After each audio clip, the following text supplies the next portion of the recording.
what makes up a good password? Now I'm going to talk about this in this video. NIST Guidelines 2020 best practices. Now it's very rare that someone's going to change the password guidelines, but in this particular case it did happen, and NIST did change the password guidelines for, well, passwords. So what are they? And let's dive in and have a look at it. So according to NIST, you now need to focus on, let's see what it says, length over complexity. Now I want to tell you about this article here on Auth Theory, which is a very beautiful place for security. They made this article for us so we can easily read it, because reading the NIST guidelines is like reading in a law book. It is very difficult for many people, and I'm not really gonna do that to you guys. So focus on length over complexity. Basically, there's a small animation here down below, kind of proving how this is done. You can go to a page called How Secure is My Password. I'm not really sure if I'm clicking on this. No, you need to basically go to, let's do it now, How Secure is My Password. I think it was .com. Is it .net then? Yeah. And yeah, they now moved it to this page. Let's move to that page instead. So you can actually test your password right here and say that, okay, so I usually use the password of summer. Let me just make it easier for you guys to see what I type in the actual text box. So I'm going to change this from password to text. And basically go ahead and type summer 123. It takes 42 minutes for one average computer to crack this password. Now, when you say cracking a password, it basically means that we have some sort of tool able to guess an actual password. So if we know the algorithm that the password was hashed with, well then kind of game over after 42 minutes. But what if you have more computer power? What if you had a even more horrible password, like sum for summer 123 and then your last 3 digits in your name? My name is Daniel, so oops, like this. It would still be 42 minutes. Now look at this. There's some sort of, pattern to this. So if you go ahead and say, let's do something like horse 123, it's like, it's still, what if I add just a punctuation, like a dot, adds like for 1 day, it's still not dot, 2 dots, 2 months, 3 dots, 11 years. Alright, so is this a good practical approach to make a password? Just hold down the dot button and get like to 29 octodecillion years or something like that? No, it's not a good way to do it. However, I would like to say that I don't think any password crackers will ever in your lifetime crack this password here. Even though there's so many dots, it's very unreal to have these many dots. So this is a really good way for you to check what is length or complexity. This is what this really is all about. So don't go ahead and say like, okay, complex password is x_1.5kt for hours. Now the complexity of this password obviously is kind of alright, but compared to another word of 1, 2, 3, 4, 5, 6, 7, 8 letters, which is actually the length that many companies require you to do. Something that involves, maybe a big one. So make this X big, and then you have 22 days. Oh, you also need some sort of special character. Okay, we already have that. Underscore, dot, and comma. And we also have a digit, small letters, big letter, 2 days. Now, if all passwords were stacked in a file of the length 8, and people just basically said, okay, I'm gonna hit the bare minimum, how many people do you think actually hit the bare minimum for creating a password? Now, I think most people do that, because I think like that. I think, well, probably many. It's probably not 95%, but I'm saying it's a pretty good chance it's at least 50%. And at least 50% basically means that I have a 50% chance within the first password in the line of this file with all the passwords of 8 digits long, 8 letters, 8 signs long. I'm gonna guess your password like that. So that is a really bad chance against that. Let's go forth and look whatever they also recommend. They recommend that we eliminate periodic resets. Now I'm gonna tell you why and go back to this exact here. So let's assume that your password were your initials, which is like Peter Parkins PP 2022. That is your password because you were named Peter Parkins and you were created in 2022. Now 1 month later you're gonna change this. So what you do is you just make it capitalized. The next month you're gonna do the same again and you make it capitalized again. Now there is a slight difference, as you can see, 54 milliseconds, 1 second, Then one day they say, okay, now we're gonna change to 8 digits. So it's like, okay, I do PP in the end. Why not? So PP 2022 PP. Next time I'm gonna change it again, and next time again. Look at the time. So basically, if you downgrade it to 1 minute, you just one of these letters could be capitalized. That one here, 1 hour, or that one there, still 1 hour. So it doesn't really matter where the capitalized letter is. What really matters is that it is there and present. So creating a really good password can be really difficult, which is also why I always recommend you to do password managers, because they create stuff like this, and say like even longer, and then it's like, okay, this is completely impossible for you to crack. So basically this is how it goes.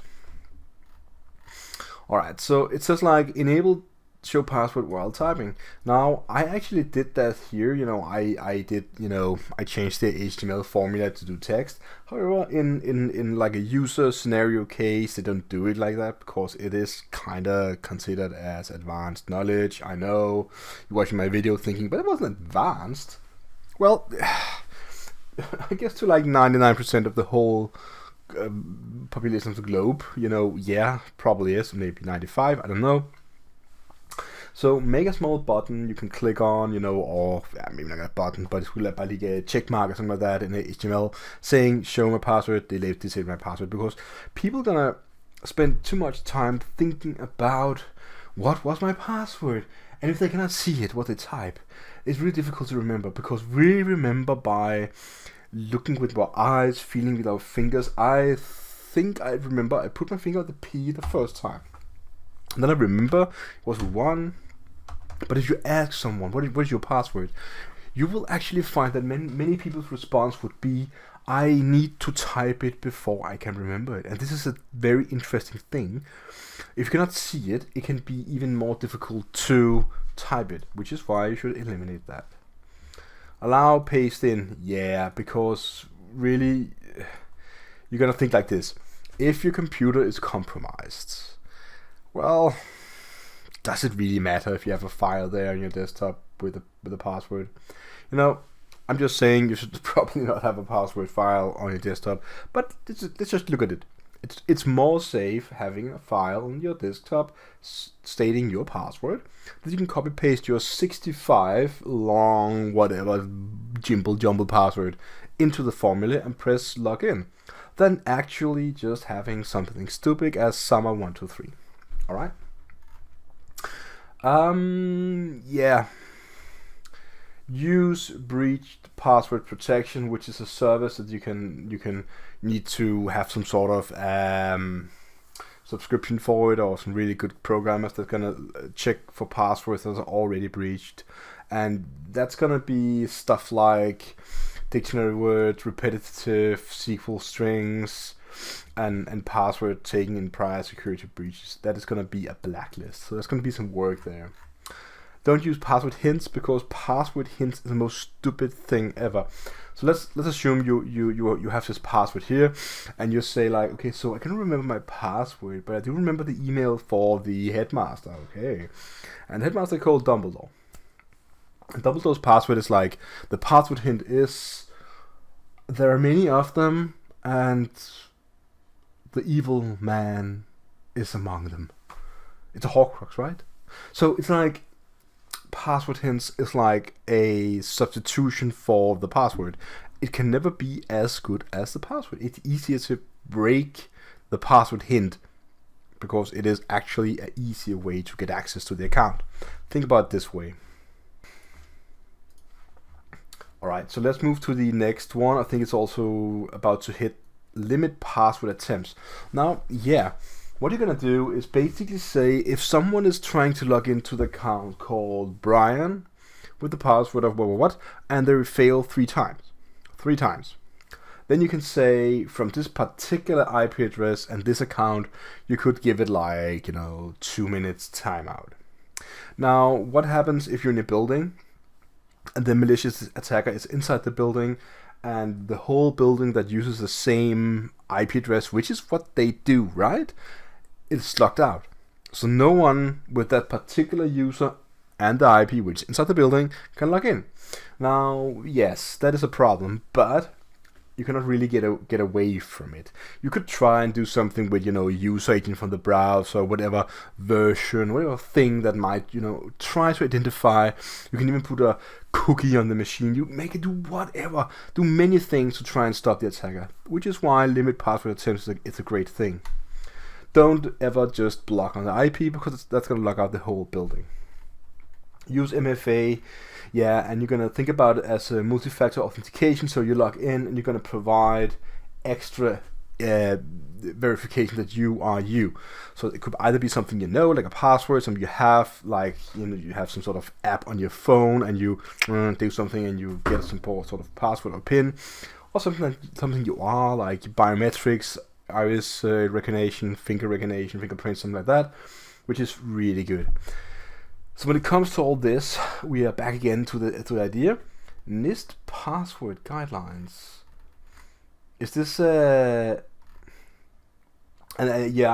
know they go on to the storage, because this is beyond what I'm going to talk about, so I'm going to stop here.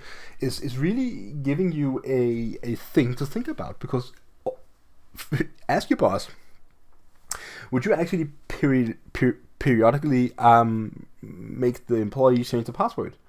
And he's probably going to say, yeah, why not? Because it raises security. But actually it doesn't. It makes it worse.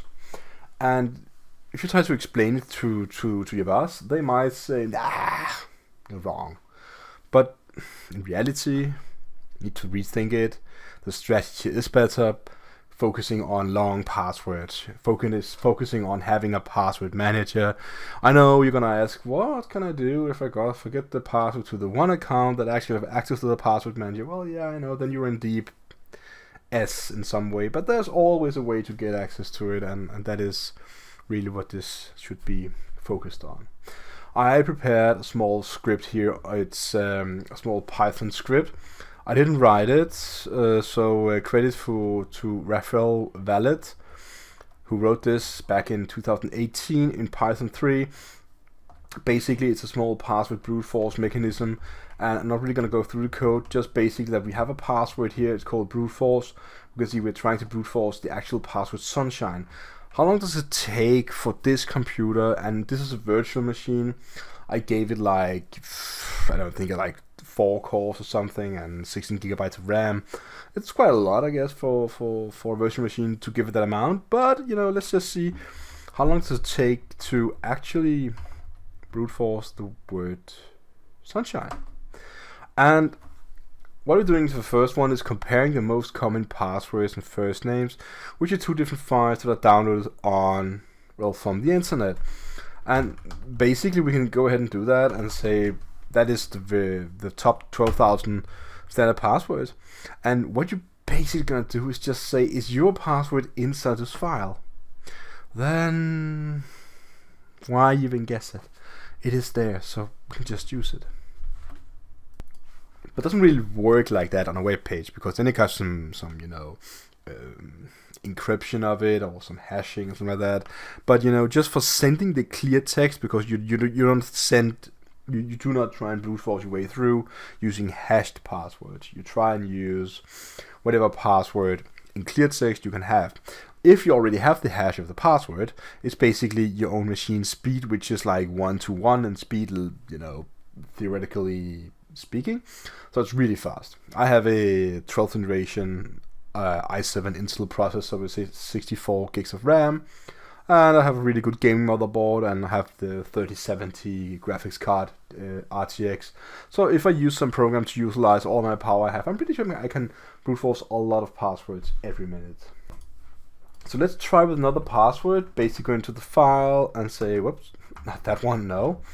There we go.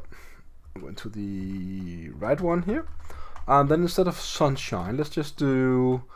So we did the summer 123, so let's do summer 123 and save it, go out, and it took me like 0.04 seconds to guess it. If I knew the password and I knew the algorithm for it, of course it would take a bit of time to hash something, I granted, but this is just showing you how fast it can be.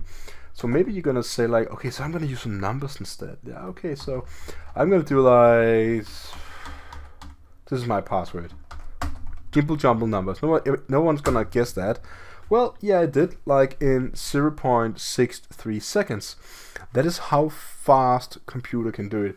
My computer, my virtual machine with 4 cores and 16 gigs of RAM, with a machine that's already working, you know, in some task in the background. I'm not really sure what it is, but it does something. I know this. If you have your own server park, or you have a cloud computing, you know, brute forcer, basically you can have, you know, unlimited amount of CPUs, unlimited amount of RAM, and really fast hard disk, and you can even, you know, you can rent that for, let's say, $100, and then you have 100 CPUs for your own power to brute force with a password. You can have access to your page, which is why it's really important to focus on length over complexity, because length is gonna stop the brute force. It's gonna make it impractical. Sorry. So that is really the way it is. So that's all for this video. If you really liked it, please comment below, like the video, click the bell, subscribe to my channel, please, to do that.